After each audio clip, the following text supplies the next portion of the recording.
This interactive meeting is organized to provide an opportunity to share ideas and update you on your contributions and support to the House on capacity development for members and staff, which many of you have been involved in for over a decade. One of my cardinal policy thrusts on assumption of office as Speaker of the House of Representatives is capacity development for members and staff of the House of Representatives. This has become more imperative following the high turnover rate of the 10th House of Representatives, where we have over 200 new members with hundreds of legislative aides that are coming newly on board. This number of members and aides require improved capacity to cope with the office demands, hence the institutional capacity development requirement, one of the priority components of the legislative agenda of the 10th House of Representatives. It is important to acknowledge the technical support some of you have been providing for the National Assembly. We recognize the support and contributions of the development partners, such as the Policy and Legal Advocacy Center, PLAC, the Department for International Development, DFID, the Foreign Commonwealth and Development Office, FCDO, Konrad Adenauer Foundation, KAS, United Nations Development Program, UNDP, Partnership to Engage, Reform and Learn, the Civil Society Legislative Advocacy, CISLAC, International Community or Red Cross, Order Paper, among others. Your interventions have partly contributed to the success story of the legislative businesses of the House in the past. I hope that you will not do less in this assembly. The legislative agenda of the 10th House is the barometer to monitor and evaluate the engagement of the House with Nigerians. And we expect that you will, as usual, play the critical role in the successful implementation of the agenda. To us, as the representatives of the people, institution building is the gateway to professionalism, efficiency, and productivity. We are committed to ensuring that the 10th House of Representatives can respond to the yearnings and expectations of the citizens. We are proud to serve at the most critical period in the nation's political history. Therefore, it is only a committed legislature which is properly equipped that will be able to deliver service to meet the expectations of the people. We have observed that over the years, some of you have had to engage different committees and departments of the House of Representatives to sometimes organize programs without a coordinated approach or needs assessment of the House. The assumption is that each development partner has its own area of focus for which budgetary provisions would have been made, and their representatives in Nigeria would engage the relevant committees of the House in that regard. While that support is greatly appreciated, there is the need now for coordination in the 10th House of Representatives because of our peculiar challenges of capacity gaps. It is on this note that I have considered the proposal for the creation of a program coordinating unit, PMU, in my office to be supervised by the Special Advisor on Policy and Strategy. The purpose of this unit is to ensure that all partnership programs of the House are properly documented and utilized to bring about the desired change. The unit is to provide guidance in line with the legislative agenda of the House for your technical support and partnerships. This is to ensure that all committees and departments of the House receive necessary and equal attention. I understand that you have all been provided with a synopsis of the legislative agenda of the House, which contains the list of priority areas of the agenda. In this interactive meeting, you are therefore expected to identify the areas that fall within the purview of your organization for which you would like to direct your interventions as such. Looking at the legislative agenda, you would have observed issues of women in parliament and inclusion in governance, youth empowerment, constitutional review, electoral review, and institution building. This is meant to reinforce the legislative actions that started in the ninth house. However, we have recently added some standing committees to strengthen engagement with the people. We now have committees in addition on state and local government, traditional institutions, and petroleum resources training funds, in addition to the ones earlier announced before we adjourned July 27. We have also further increased the number of parliamentary friendship groups to deepen relations with other parliaments to share knowledge and experiences in parliamentary practice and promote good governance.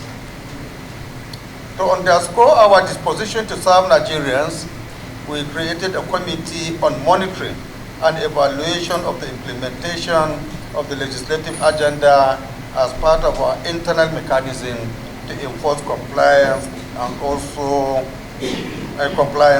a committee on monitoring and evaluation of the standing committees of the House to ensure that there is efficiency and accountability in the business of the House. We are confident that working with you as partners in the development and sustenance of our democracy, the 10th House of Representatives will be a success story.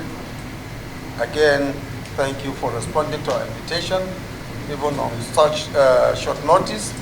I assure you that the 10th House is prepared to make a great difference in lawmaking, representation, and oversight, and that will justify the confidence of Nigerians as they report on us. Thank you very much. May God bless you. May God bless the federal government. To outline our key work and engagement with the House of Representatives. Overall, first, let me say that we have a long-term relationship and partnership with the National Assembly for over a decade now, and we have been engaging on a number of activities, a number of interventions and areas outlined in the legislative agenda. And our goal really is to support you and the National Assembly along building democratic and accountable institutions that work for Nigerians. And our development priorities are aptly captured in your legislative agenda through plaque, which you mentioned earlier, and our partnership to engage reform on them. We've engaged on a broad number of areas, including the delivery process in the National Assembly, constitutional amendment process, electoral reforms. We're passionate about the involvement of women and youth in elections and the democratic process. And of course, on issues of anti-corruption, for instance, the kind of work that we've done on the audit bill previously with the Public Accounts Committee. These areas are a number of areas we'll be happy to walk you through, particularly the special advisor and the new unit that has been set up. We'll be willing to engage.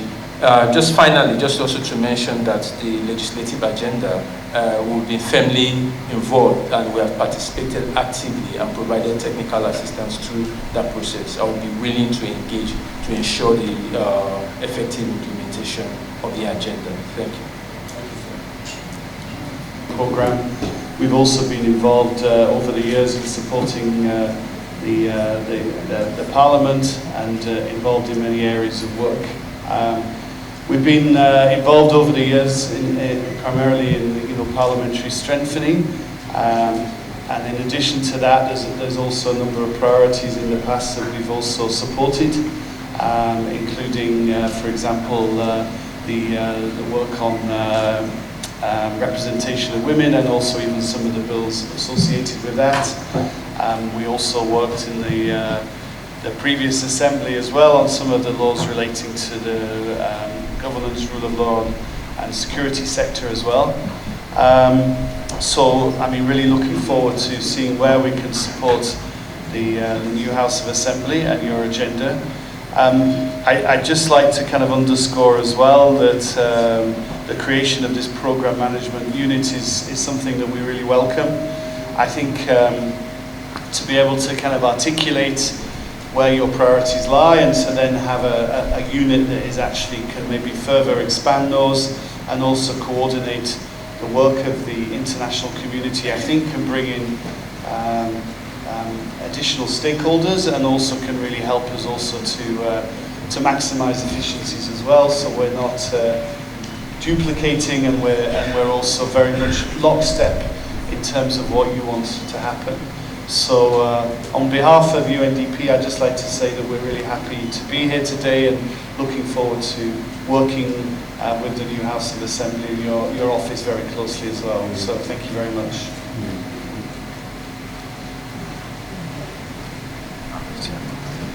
Good afternoon for this meeting, and also really commend you for this effort of looking towards a harmonized, holistic approach in coordinating all the efforts that your office and you are taking. As my colleague Simon Ridley just said, when I first met with your USA on policy, Dr. Jerry, what we had said is that we need transparent communication and proper coordination to the benefit of everyone involved, and we really, really appreciate it. And you're taking a big step forward doing this. So let me start by once more thanking you for this. Now, the Konrad Adenauer Stiftung has offices in more than 100 countries worldwide. We have been active in Nigeria for more than 20 years now, and since the beginning of the 2000s, we have been collaborating very closely with the parliaments, both with the National Assembly, but also with the state houses of assembly, which are very crucial also when we want to achieve these priority goals. And to this extent, we have had interventions with both of the levels, right? So on the national level with the National Assembly, and may I add also with both chambers, the Senate and the House of Representatives. So in the last assembly, we have been working very closely with the Office of the Speaker, and we would really hope to continue this very conducive, very important partnership, because there was a lot that we could achieve, and I'm convinced that Right Honourable Speaker, as well as everyone in the leadership of this assembly, has realized that this is a critical time. These next years are very important for Nigeria, and I am convinced that this 10th assembly will leave a mark in the future. And to this extent, we want to offer you our continued cooperation that is not only linked to individuals, it's really linked to the institution of the Nigerian legislature, of the National Assembly, as well as the State House of Assembly. To this end, in partnership with the National Institute of Legislative and Democratic Studies, we are kicking off all that's going to happen in the next 4 years, the leadership retreat this year, with the leaderships of both the Senate and the House of Representatives, to kick off all these good ideas and put them, streamline them, and then for later to be better able to monitor and evaluate them, of course.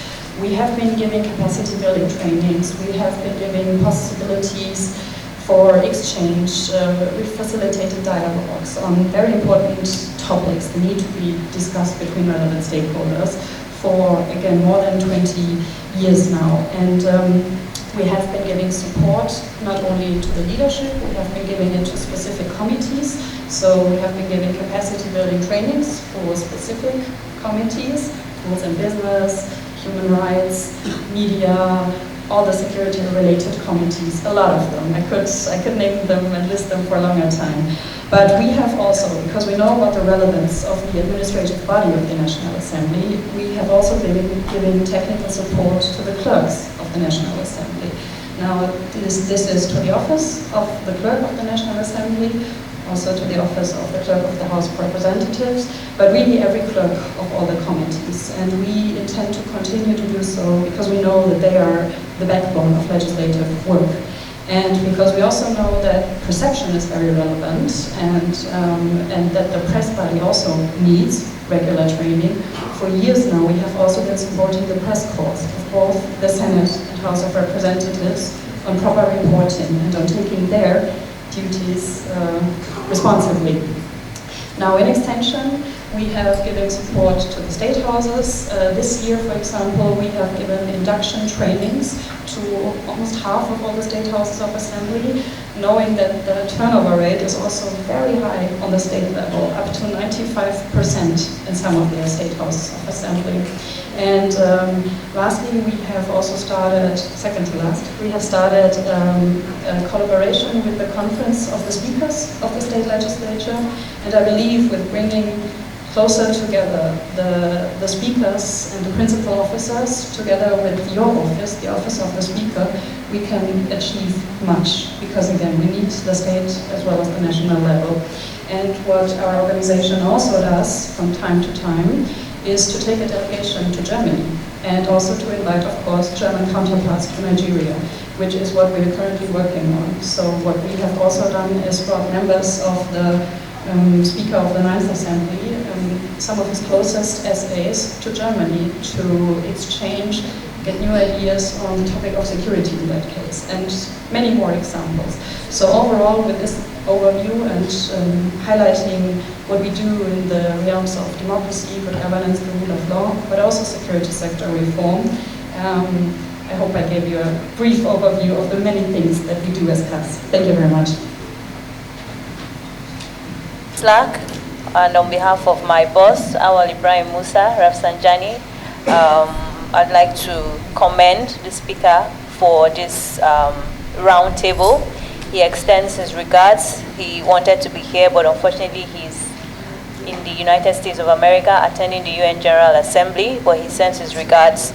As CISLAC, just like our name, Civil Society Legislative Advocacy Center, legislative advocacy and engagement is at the core of our work, and our engagement with the National Assembly has been going on right from inception of our organization since 2006.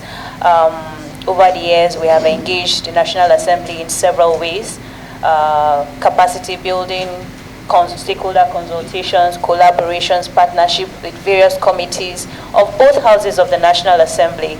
And it is something that we have continued to do. We have also continued to serve as a link between, of course, the legislators and the citizens, sharing information, empowering them, building their capacity, and also educating citizens on what is going on at this level so that they are better aware of what their representatives are doing, and also, holding representatives accountable. We're also very involved, in updating them on bills at various stages of the National Assembly so that they are aware of bills that, are being forwarded or are being sponsored and enacted for their good. And with regards areas of interest for us, they are clearly outlined in the agenda that you shared with us. As Transparency International, anti-corruption is one area that is very key for us, and so that is one area very well for that would really want to engage the legislature on. We also have electoral reform, national security, executive legislative engagement, human rights, and civil society and citizens engagements. These are all areas where we work around, and we will continue to engage the National Assembly. We assure you of our continued support, continuous collaboration and partnership in all areas and at all times. Thank you so much. How politics and citizens should be here to represent the organization. PLAC is a household name in the National Assembly, and we've been working with the National Assembly for quite a while now, since 2009. And more specifically, we have been working with priority committees in the National Assembly, specifically in the House of Representatives. More than 10 committees, if I recall, if I am aware of, yes, more than 10 committees. Apart from that, our engagement is also extended to the staff of the National Assembly, which include the clerks, the management of the National Assembly, as well as other departments of the National Assembly. Like we all know, Policy and Legal Advocacy Center is interested in constitutional reforms and electoral reforms. But aside that, we also have other donor agencies that are also funding PLAC in other areas of engagement, that focuses on national security, that focuses on gender, that focuses on youth inclusion in the parliament and other committees. So currently, our first engagement with the 10th House of Representatives was with the Committee on Legislative Agenda. So currently, we are working very, very closely with the Committee on Legislative Agenda under the leadership of the Majority Leader. Our first engagement with the House of Representatives, and I believe the first engagement with the Speaker, with civil society organizations, was the town hall meeting that we organized in July, where we brought civil society organizations to come and speak and present their submission of priority areas that they would like the House of Representatives to consider. So that was done, and currently we are working very, very closely with the Majority Leader of the House of Representatives, Honorable Julius, to ensure that the legislative agenda that will be presented to the House of Representatives is one that is all-inclusive and takes into consideration the concerns of civil society organization. In terms of our engagement going forward for the rest of the year, I'm aware that there are lots of activities that will be coming up. We are working very, very closely to organize a meeting, or should I say a retreat, for staff of the Office of the Speaker. It is currently ongoing, and I believe that the date will be communicated to one of the staff of the Speaker. And we also have a training that will be coming up, capacity building session that will be coming up for also clerks of the House of Representatives. We are currently working on the logistics, and I think in due time, Clark is going to communicate that to the clerk of the House of Representatives, as well as of the CNA, to seek his permission to enable us carry out this activity. So Clark is engaged in a lot of activities, too numerous to mention, but I think this is just a few. And going forward for the rest of the cycle of the 10th National Assembly, we'll see more engagement coming up, specifically with our priority committees. We have Rules and Business, we have Constitutional Alteration Committee. We are hoping that by the end of this year, I think we should be aware, of the membership of those committees, so that we can start our engagement as soon as possible. We also have other committees that we'll be working with, and so as time goes on, I think it's something that PLAC, will be communicating time, dates, and all of that. So thank you, Mr. Speaker, for this opportunity. It is indeed an honor for you to include PLAC in these conversations and to carry us along in terms of your legislative agenda of the 10th House of Representatives. And I wish you good luck and success in everything. Thank you. And the House of Representatives, and likewise the host committees, where we had a colloquium with the host committees in the Niger Delta as regards remittance in revenue generation in the oil and gas sector, which is an area we are most interested in, given that we have a project which is a growth initiative for the fiscal responsibility, transparency and accountability, which we run with USAID and Palladium. So interestingly, we have signed up for a second year of the growth initiative of fiscal transparency project, like I said, the GIFT project. And then being that the 10th Assembly is just beginning, it's a beautiful period where we know that we can both collaborate to extend in terms of transparency in the oil and gas sector. That's one aspect, and also anti-corruption, as the agenda states. There's a lot of corruption in that aspect in terms of debt management, fiscal responsibility. So in that regard, we know that we, as at the other paper for the growth initiative for fiscal accountability and transparency, what we do is try to fill capacity gaps, which the committees, public accounts, finance, and host committees can benefit from, as they did in the first year of the GIFT project. Another aspect of the agenda that other paper has from time to time worked with the National Assembly is in terms of citizens' engagement. Other paper also serves as the secretariat for the Nigerian Parliamentary Monitoring Organizations in Nigeria, like I said. So we've organized town hall meetings in the past where citizens are able to engage with their lawmakers, particularly those who were coming in 10th Assembly. And so as a means of tracking, those who the citizens have voted in, other people sets up these town hall meetings whereby lawmakers can engage one-on-one for demanding for service delivery, and lawmakers are also able to engage with these citizens on the way forward in terms of processes of improving the National Assembly. that's another aspect. And then one more aspect is the area of electoral reforms. We also had a project which we call the Voter Project that is validating the office of the electorate on representation. Another funded project by USAID Palladium. That project basically was to show the bandwagon effect that comes with having lumped up elections in terms of presidential assembly, presidential elections and national assembly elections.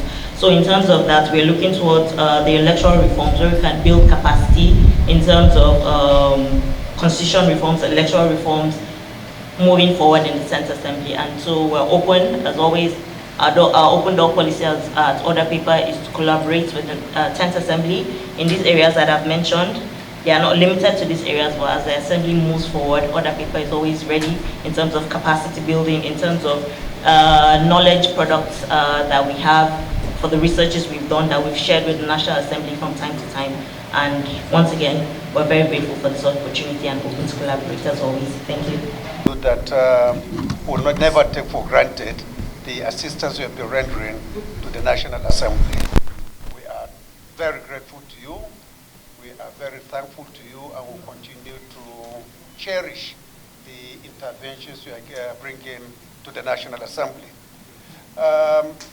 Going forward from what we have gathered, from what you have just said, and from my remark, I think one thing that is obvious for us to actually make further headway is to find a way of integrating all your activities. The way we do it in the past is not yielding the desired results, even though on fractional basis, we might be appreciating what you are doing, but on a global scale, we are not seeing the kind of picture that Nigerians are supposed to see because we are doing them in a not too coordinated manner. I think going forward, this recommendation of having a central coordinating unit that will not only be responsible of identifying what you people are doing, but also sitting with you and analyzing areas that we are more particular about will do us more good. So I think if there is anything that we will take away from this meeting is for us to agree and accept that we will work in a more coordinated manner.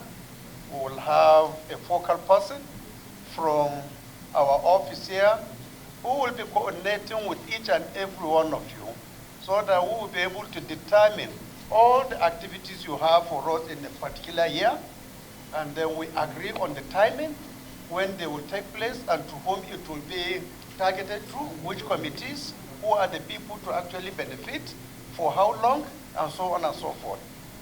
At the end, we can come up with a calendar that will be able to publicize well ahead of time what each and every organization is going to do, when it is going to do, where it is going to do it. That way, the general public and of course we the main beneficiaries, the members of House of Representatives, will not only be aware, but will be more prepared about what will be coming. And at the end, I think we will have a better win-win situation between us and you. So please, I would want to call on you to please cooperate with our focal person, Dr. Jerry, who will be the coordinator of the central unit. Talk to him, try to discuss one-on-one on all your activities, particularly now that the year is coming to an end. Let us have your specific plans of action for 2024 so that we can articulate them, agree on the time, the people that will benefit, and so on and so forth. I think that way we'll be able to do our job better. And we also want you to also expect from us, considering the dynamic period we are living, the challenges we are facing, for you to improve on your areas of focus, areas that Nigerians expect us to do better this time around. You also to be innovative and to accept, to modify in some instances where you need to do to accommodate the realities of the day. I think in a nutshell, our honorable colleagues and our invited guests, I think those are areas that if we can be able to fine-tune and to agree, we'll be able to move forward in a better way come 2024. Thank you so much for coming. I'll be looking forward to... the coordination that your office needs to do, and we also put your office ahead and know what we are doing rather than leaving us to define what we want to do, and you also just monitor what we want to do. That may not be in the right sequence in the way I think. And at the end of the day, to also help monitor, because your office is on top of it, you know what you have designed. We, the partners, also key into it, know what we are bringing on the table, and you can also have the calendar like we have said. And I think for that, I need to say this is a big step forward, Mr. Speaker, and we commend it, and we are going to also help going forward. Thank you, sir. Thank you very much.